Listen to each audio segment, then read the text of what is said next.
Selanjutnya, yang kedua itu self management. Ya, nah ini self management atau kemampuan mengelola diri ya.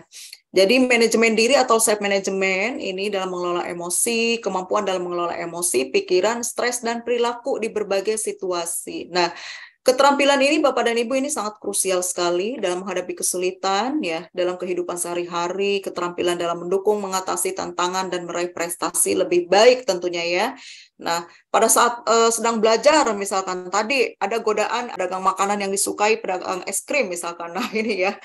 Jadi para peserta didik kita kalau dia sudah kita tanamkan, kita terapkan tentu memiliki emosi yang cukup baik ya. Oh, saya harus memiliki kemampuan dalam mengelola diri. Tahan dulu, nanti saja jam istirahat ya. Walaupun di dalam hati dan pikirannya terngiang-ngiang betapa enaknya es krim itu misalkan ya. Nah, ini pandai mengelola emosi, menangani stres ya. Ini aspek-aspeknya mengontrol keinginan, kelola pikiran, kelola perilaku, lalu kemudian tidak mudah marah. Biasanya nih anak yang memiliki kemampuan mengelola diri biasanya ini tidak sukar atau tidak mudah untuk marah ya. Jadi terkadang selalu memaafkan, oh ya sudah ya, ini punya aku, misalnya ini punya pulpen ini punya aku kok, misalkan ya.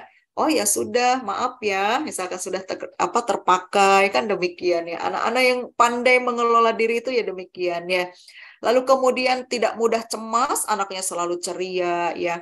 Bu Guru, selamat pagi. Ya, apa kabar Bu Guru hari ini ya. Jadi selalu tidak mudah cemas ya. Selalu merasakan senang dengan situasi. Tidak takut akan pertanyaan guru. Lalu kemudian tidak mudah menyerah ya. Anak ini selalu pandai mencoba ya. Ketika anak sudah memiliki kemampuan dalam mengelola diri, self manajemennya bagus ya, baik. Tentu ketika diberikan tugas apapun oleh Bapak dan Ibu sekalian, ini tidak mudah menyerah. Selalu mencoba dan mencoba, sekali gagal mencoba kembali. Ya, tidak mudah menyerah. Optimis, termotivasi, ya, tahan terhadap stres. Tidak mudah stres, selalu tenang dalam melakukan apapun. Ya, menghadapi soal rumit, tidak stres. Tugas yang ketinggalan di rumah, kemudian dapat teguran atau dapat sanksi dari Bapak dan Ibu guru, tapi tidak stres ya. Selalu dibawa santai ya. Bukan berarti santai tidak bertanggung jawab ya. Selalu membawakannya dengan santai, rileks ya. Anak-anak ini berpikir bahwa suatu saat akan teratasi ya. Suatu saat permasalahan ini akan terselesaikan seperti itu ya. Oke. Baik, kita lanjutkan. Penerapan dalam pembelajaran self management ini Bapak dan Ibu ini ada yang perlu diajarkan oleh Bapak dan Ibu ya. Jadi ajarkan para peserta didik kita untuk tahu emosi dan apa yang harus dilakukan saat emosi muncul ya. Tentunya hal-hal pada saat marah itu apa sih yang harus dilakukan? Ini Bapak dan Ibu harus memberikan pengarahan ya, harus mengajarkan hal-hal apa saja yang tidak boleh dilakukan pada saat marah. Ini perlu dijelaskan oleh Bapak dan Ibu, apa sih emosi itu ya. Jadi anak-anak emosi itu misalkan ya berkaitan dengan emosi itu tidak baik, emosi yang meledak-ledak tidak baik ya. Namun emosi itu kan tidak semuanya berhubungan dengan negatif. Misalkan ya Bapak dan Ibu bisa contohkan ya kepada para peserta didik kita. Nah, lalu kemudian selanjutnya Bapak dan Ibu bisa ajarkan yang berkaitan dengan regulasi emosi, memberikan pengarahan ya berkaitan dengan tadi apa sih emosi itu, apa fungsi regulasi emosi itu ya. Ini bisa didiskusikan dengan anak-anak ya, memberikan informasi bahwa emosi itu misalkan membuat kita belajar untuk berpikir sebelum bertindak dan belajar melihat, misalkan apa sih konsekuensinya atas tindakan yang diambil, misalkan gitu ya. Contoh misalkan kalau kamu tidak belajar hari ini, misalkan maka pembelajaran kamu tidak akan terselesaikan, maka kamu tidak paham, misalkan gitu ya. Kalau belajar itu harus sarapan dulu atau tidak ya? Kamu harus sarapan, kalau tidak sarapan, kamu tidak akan konsentrasi belajarnya. Jadi segala sesuatu sampaikan ada konsekuensinya ya. Berikan pilihan ya. Kalau tidak belajar, misalkan kamu tidak akan paham, ya kalau belajar kamu insya Allah akan paham. Jelaskan ya. Nah, lalu kemudian apa fungsi regulasi terhadap akademik? Misalkan ini dijelaskan pula, ajarkan oleh Bapak dan Ibu berkaitan poin-poin ini kepada para peserta didik kita ya. Nah, fungsi regulasi terhadap akademik ya tentu membuat kita lebih fokus, misalkan ya terstruktur dan terencana ya dalam proses akademik. Nah, lalu kemudian Bapak dan Ibu bisa ajarkan pula para peserta didik kita berkaitan dengan aktivitas yang dilakukan untuk menenangkan diri itu apa saja ya. Nah, ini perlu diajarkan oleh Bapak dan Ibu ya. Jadi tidak hanya diberikan sekedar contoh teori saja ya, bisa dipraktekkan secara langsung juga di sekolah masing-masing boleh ya. Ini ajarkan aktivitas yang dilakukan untuk menenangkan diri itu apa saja. Tentu kita perlu diam sejenak sambil kita merenung ya apa sih yang sudah tadi dilakukan ya. Lalu kemudian selanjutnya bernafas dalam ya sambil merenungi apa yang terjadi ya. Oh iya, ini tidak patut untuk diulangi lagi ya. Lalu kemudian berhitung misalkan ya. Kita diam sejenak berhitung ya 1, 2, 3, 4. Nah ini sebenarnya untuk apa sih? Nah ini tujuannya untuk stop kita tidak melakukan apa-apa ya untuk menenangkan diri kita stop untuk tidak melakukan apa-apa. Maka dari itu perlu melakukan hal-hal ini. Diam sejenak. Saya rasa Bapak dan Ibu pernah mempraktekannya dengan sendirinya ya. Pada saat emosi negatif kita datang ya, kita sedang meledak-ledak, kita sedang marah, tentu kita diam dulu sejenak untuk menenangkan diri ya. Lalu kemudian bernapas dalam, lalu kemudian bisa boleh dengan cara berhitung misalkan ya 1, 2. Kalau misalkan belum tenang dalam hitungan ke-5 boleh lanjut hitungan yang ke-10, masih belum tenang hitungan ke-10 boleh lanjut sampai ke hitungan 20 misalkan dan selanjutnya ya sampai kita mengalami ketenangan. Lalu kemudian mindfulness ya, kesadaran mental biasanya ini meditasi ya. Oke. Kita berdiam, meditasi, renungi apa yang terjadi, lalu kemudian untuk tidak mengulangnya kembali. Atau misalkan biar rileks nih pikiran kita, ya hati kita, boleh kita berjalan-jalan. Ya, ini sampaikan juga kepada para peserta didik kita.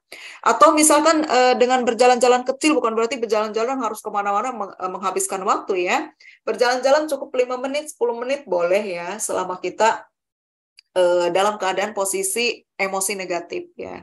Boleh dengan cara menggambar misalkan Bapak dan Ibu ini perlu sampaikan. Nah, ya, dengan Bapak dan Ibu memberikan pelajaran poin-poin ini nanti ketika anak atau peserta didik kita dihadapkan dengan emosi negatif, mereka sudah bisa mengatasinya. Oh iya, ini sudah diajarkan oleh Bapak dan Ibu guru saya waktu di sekolah. Mereka sudah memiliki kemampuan dalam mengatasi hal ini.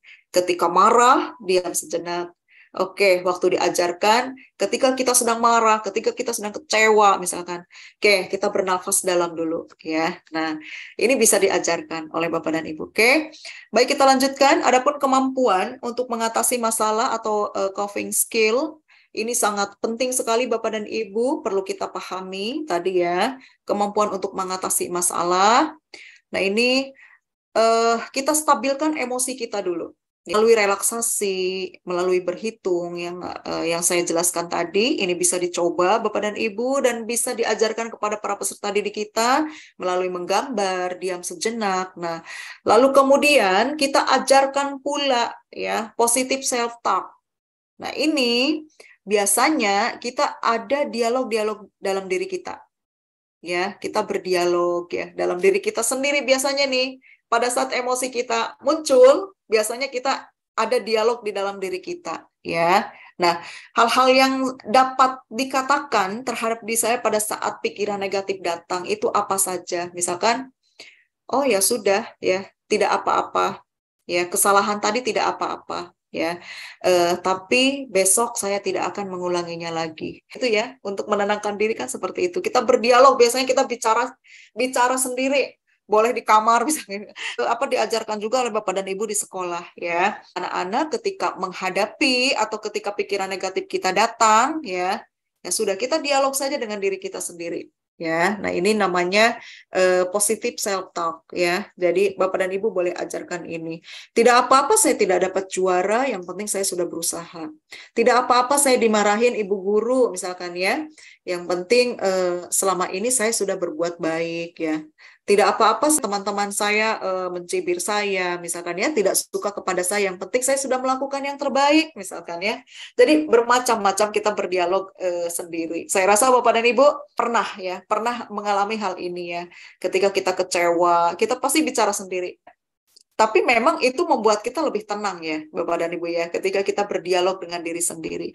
Lalu kemudian, bayangkan hal yang positif. Nah, apa yang saya rasakan saat berada di taman, misalkan menghayal aja nggak apa-apa. Ajarkan untuk menghayal pada saat pikiran negatif itu datang. Rasakan saat berada di taman, misalkan, oh iya ya, di taman itu menyenangkan, dikasih hadiah oleh orang tua, misalkan ya, ini Bapak dan Ibu boleh terapkan ya, boleh ajarkan. Selanjutnya resiliensi, kemampuan untuk bangkit ya, resiliensi itu. Nah, boleh pada saat misalkan pikiran negatif itu hadir, mengundang emosi negatif kita ya, sehingga memicu untuk meledak misalkan ya.